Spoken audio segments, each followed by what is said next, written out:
প্রিয়তমা, আজকের বিকেলটা যেন হঠাৎ করে তোমার মতো হয়ে গেল। একটুখানি শান্ত, একটুখানি রঙিন, আর পুরোটা আশ্চর্য সুন্দর। তুমি চুপ করে বসেছিলে কৃষ্ণচূড়ার নিচে। আমি দূর থেকে দেখছিলাম, তোমার চুলে পাপড়ি লেগে আছে। তুমি জানো না, চুপ করে থাকা, তাও যদি কেউ বোঝে, তবে সে প্রেম। তুমি কোনো কথা না বলে আমার পাশে এসে বসলে।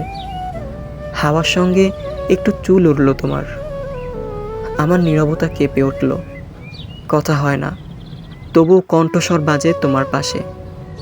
চায়ের কাপটা হাতে নিয়ে তুমি তাকালে, যেন গ্রীষ্ম আর বসন্ত একসঙ্গে আমার দিকে হাসছে।